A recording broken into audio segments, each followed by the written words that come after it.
একদিন নবী সুলাইমান আলাইহিসসালাম তার বিশাল বাহিনী নিয়ে শান্তভাবে এগিয়ে যাচ্ছিলেন। মানুষ, পাখি আর অন্যান্য সৃষ্টিজীব সবাই ছিল শৃঙ্খলাবদ্ধ।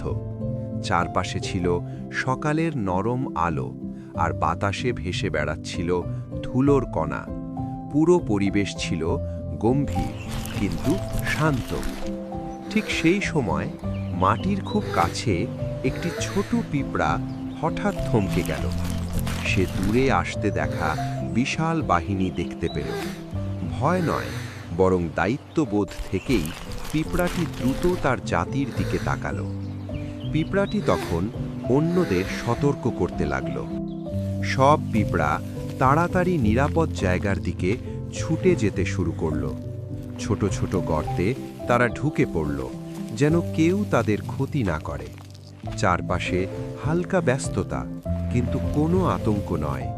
এই দৃশ্য নবী সুলাইমান আলাইহিসসালামের নজর এড়াল না। আল্লাহর বিশেষ অনুগ্রহে তিনি সেই পিঁপড়ার কথা শুনতে পেলেন। তিনি থেমে গেলেন।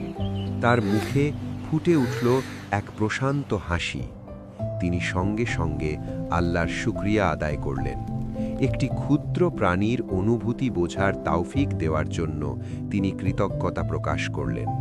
পুরো পরিবেশ যেন আরও শান্ত হয়ে উঠল। এই ঘটনা আমাদের একটি গভীর শিক্ষা দেয়। আল্লাহর দৃষ্টিতে কেউ ছোট নয়।